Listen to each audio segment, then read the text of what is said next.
हाय दोस्तों, जल्दी मेरे चैनल को सब्सक्राइब कर दो और हाँ, बेल बटन दबाना ना भूले, बिल्कुल फ्री है। नमस्कार दोस्तों, मैं अलका ठाकुर स्वागत करती हूँ आपका मेरे चैनल में, जहाँ हम सुनते हैं प्यार भरे किस्से हमारी यादों की डायरी से। आइए जानते हैं पहली मुलाकात पार्ट 4 की आगे की कहानी। ब्रेकअप हुए अभी 7 दिन ही हुए थे। नियति एकदम खामोश थी, हंसी की महफिल से काफ़ी दूर। दी सुनना, तू जॉब करेगी? मेरी सर आज कह रहे थे कि एक बैंक्वेट में तेरे लिए जॉब का हो सकता है। नियति की छोटी बहन सुनैना ने उसे कहा। जॉब? नियति ने मन ही मन सोचा, अपने आप को रोहन की यादों से निकालने के लिए उसे कहीं तो बिजी होना ही पड़ेगा। नेक्स्ट डे वो दिल्ली के एक बैंक्वेट में इंटरव्यू देने चली जाती है। नियति का सिलेक्शन हो जाता है।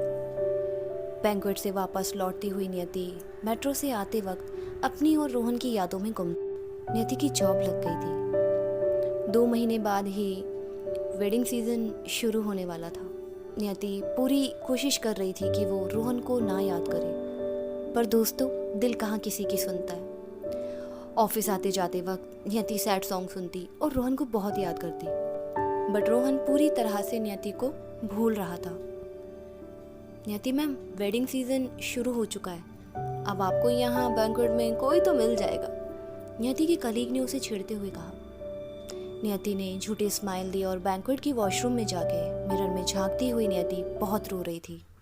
वापस अपने आंसुओं को पोंछ नियति बाहर फेक स्माइल लेकर आती है। वेलकम सर, रूम नंबर 10 में हमने ब्राइड को भेजा है और चार्ट्स काउंटर पर आपके मेहमान आ चुके हैं। नियति रोज़ अपनी आंखों के सामने हर दिन एक प्रेमी जोड़े को देखती। उसके बैंक्वेट में प्री वेडिंग शूट, इंगेजमेंट, कई तरह की रस्में वो होते हुए देखती थी। ब्लैक फॉर्मल सूट पहने नियति काफ़ी सुंदर लगती थी, एकदम प्रोफेशनल। हाथ में वॉकी टॉकी लिए नियति सबको ऑर्डर करती जाती। एक शाम नियति उस सजे धजे बैंक्वेट को देख रही थी। बारात आती, दूल्हा अंदर आता, वहाँ से बैंक्वेट हॉल में खड़ी नियति दूल्हा दुल्हन की जोड़ी को जयमाला करते हुए देखती और मन ही मन रोहन को याद करती। नियति को उसकी इस जॉब ने काफ़ी संभाला, पर 1 साल बाद नियति ने वापस मुंबई आने का सोचा। फिर से मुंबई की तरफ बढ़ते नियति के कदम रोहन को अपने पास आता महसूस कर रहे थे। नियति मुंबई आके पीजी शिफ्ट हो गई थी और मुंबई में भी उसने अपने लिए बैंक्वेट में जॉब देख ली थी। नियति रोहन के दोस्त सिट से मिली। नियति कैसी हो? मैं ठीक हूँ सिट, तुम कैसे हो? ठीक हो यार, रिलेशन में आ गया हूँ। उस शाम नियति ने सिट के साथ बहुत सारी बातें की। नियति वो मेरा दोस्त था, बट अब हमारी दोस्ती खराब हो चुकी है, मैं उसके कांटेक्ट में नहीं हूँ। नियति सिट से मिलके वापस अपने पीजी अपार्टमेंट पहुँचती है। रात के 11 बजे नियति को लगातार फ़ोन आ रहे थे। नियति किचन में खाना बना रही थी। टेबल पर मोबाइल लगातार बज रहा था। टॉवल से तुरंत हाथ पहुंचकर जैसे ही नियति ने फ़ोन उठाया तो देखा रोहन की लगातार कॉल्स। नियति का दिल एकदम थक सा रह गया, मानो वो 3 साल पीछे चली गई हो। नियति ने फ़ोन उठाया। हेलो हेलो नियति, तुम कहाँ हो? क्यों, क्या हुआ? नियति ने थोड़े गुस्से में कहा। जो पूछा वो बताओ। मुंबई। तुम कब वापस आई? कुछ ही दिन हुए। कैसी हो, मिलोगी नहीं? हाँ मिलूंगी, मेरा मंदिर तुम्हारे पास रखा है, वो लेना है, या तुम सेट को दे देना, वो मुझे दे देगा। तुम्हारा मंदिर है, तुम ही लेने आओ। ये कह के रोहन ने नियति को एड्रेस मैसेज किया। नियति अगले दिन रोहन के घर पहुंची। गेट खोला तो सामने रोहन था। नियति उसे देख के अपने आंसुओं को कंट्रोल कर रही थी। आओ बैठो, चाय पियोगी या कॉफ़ी? रोहन ने बहुत फॉर्मली तरीके से पूछा। कुछ नहीं, मैं मंदिर मुझे दे दो, मुझे निकलना है, नियति बहुत उदास मन से बोली। रोहन ने नियति को देखा और उसे गले लगा लिया। जो हुआ भूल जाओ, शायद हम दोनों का साथ नहीं था, इसमें उदास क्यों होना? ठीक है ना यार, लाइफ है, होता है। नियति रोहन को इतना बदला देखकर हैरान थी। ये वही रोहन है जो नियति को छोड़ने के डर से पागलों जैसी हरकत करता था, जो रह ही नहीं सकता था 1 मिनट भी। रोहन ने नियति को गले लगाया और उसे किस करने लगा कि तभी नियति ने रोहन को रोक दिया। रोहन, मैं अपने आप को संभाल लूंगी। नियति दूर हट गई। रोहन वापस नियति की तरफ बढ़ा और उसे कहा, नियति थोड़ा आगे बढ़ो लाइफ में, हम बेस्ट फ्रेंड भी बन सकते हैं, होता है यार, लाइफ है। रोहन की बातों से साफ नजर आ रहा था कि अब वो उसके साथ दोस्ती के नाम पर रिलेशन रखना चाहता था, पर नियति उसके इरादे काफी अच्छी तरह भाप गई थी। रोहन मुझे लेट हो रहा है, मैं चलती हूँ। अपने कान्हा जी का मंदिर लिए नियति ऑटो रिक्शा में बैठकर फुट फुट कर रोने। अपने पीजी अपार्टमेंट में आते ही वो सन्न थी रोहन के बदले बिहेवियर से। कुछ टाइम बीता। एक रात रोहन ने बहुत ड्रिंक कर रखी थी और नियति को 12 बजे कॉल करके कहा, नियति मुझे कोई प्यार नहीं करता, मैं अकेला हूँ, तुम भी मुझसे बहुत नफरत करती हो, मैं मरने जा रहा हूँ, मैं सुसाइड कर रहा हूँ, बाय। नियति घबरा गई। रात के 12:30 बज चुके थे।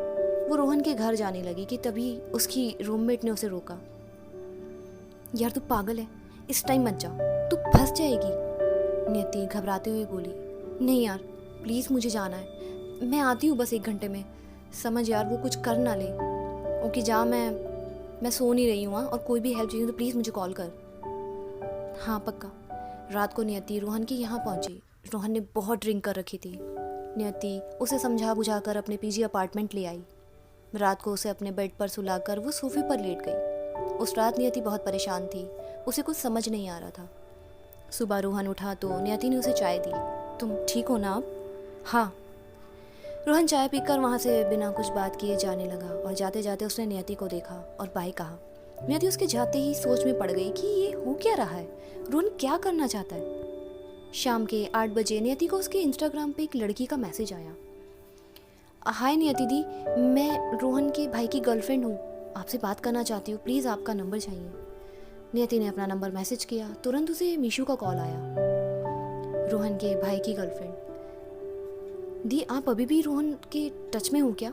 क्यों, क्या हुआ मीशू? दी वो आपसे झूठ बोल रहा है, उसकी गर्लफ्रेंड है सीरियस वाली, वो उसी से शादी करेगा, वहाँ आपके साथ टाइम पास और घर जाकर शालिनी के साथ। मैं आपको कल की चैट भेजती हूँ, मेरी बात हुई थी कल शाम को रोहन से व्हाट्सएप पे। चैट पढ़ी तो पता लगा रोहन ने साफ लिखा था कि वो शादी सिर्फ शालिनी से करेगा, उसकी नई गर्लफ्रेंड। नियति फिर टूट गई थी रोहन के झूठ से। दोस्तों ये कहानी अपने अंतिम पड़ाव पर चल रही है, चलिए जानते हैं आगे की कहानी को। नियति ने जैसे ही रोहन की चैट पढ़ी उसे बहुत गुस्सा आया। उसने मीशू का फ़ोन रखा और तुरंत रोहन को कॉल किया। रोहन ने फ़ोन उठाया। हेलो, क्या कहा था तुमने कल कि तुम अकेले हो, मरने जा रहे हो? अब मैं बोलती हूँ, मर जाओ जाके, अगर असली मर्द हो तो मर जाओ। कल रात मुझ पे प्यार आया, सोचा होगा यहाँ नियति से टाइम पास करता हूँ, घर जाके तो मैं शादी करूँगा ही शालिनी से। क्यों, सही कहा ना, चुप क्यों हूँ? नियति शालिनी को बीच में मत लाओ, वो बहुत अच्छी लड़की है। ओह तो मैं बुरी हो गई, शर्म आ रही है कि नहीं तुम्हें? तुम जैसे इंसान को मैंने प्यार किया रोहन, तुम कभी खुश नहीं रहोगे। और हाँ एक बात और, मैं प्रार्थना करूंगी भोलेनाथ से कि तुम्हारी जीवन साथी भी तुम्हें डिच करे, धोखा दे, तब पता चलेगा सच्चे प्यार का दर्द। नियति ने फ़ोन काट दिया और रोहन को हर जगह से ब्लॉक कर दिया। नियति को उसकी रूममेट ने संभाला। नेक्स्ट डे नियति सुबह उठी तो शांत थी, जैसे तूफान आने के बाद समुद्र शांत हो जाता है।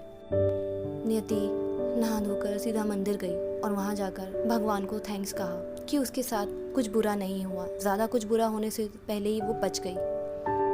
नियति और उसकी रूममेट 1 BHK फ्लैट में शिफ्ट हो गए थे। नियति की दोस्त और उसका बॉयफ्रेंड तीनों साथ मिलकर रह रहे थे। नियति जब भी उन दोनों को साथ देखती तो उसे रोहन की बहुत याद आती, पर उसके झूठ फरेब को याद करके वो उसे भुलाने की कोशिश कर रही थी। नियति अपने हॉल में खिड़की के पास लगी एक मेज पर बैठी हुई सामने गार्डन की हरियाली को देख रही थी। उसे बहुत समय लगा अपने आप को रोहन की यादों से निकालने के लिए। कुछ टाइम बाद ही नियति एक सेल्स एग्जीक्यूटिव बन गई रियल एस्टेट वर्ल्ड में। दोस्तों ये थी नियति की कहानी, कैसी लगी प्लीज़ कमेंट कीजिए। क्या नियति को फिर से प्यार होगा? क्या वो किसी पर भरोसा कर पाएगी? रोहन जैसे लड़कों को कोई अधिकार नहीं कि वो प्यार के लिए पहले गिड़गिड़ाए फिर अपनी मर्जी से उस रिश्ते को तोड़ दे। अगर प्यार नहीं है तो टाइम ले, एक दूसरे को समझें, ना कि उस रिश्ते को ही तोड़ दें।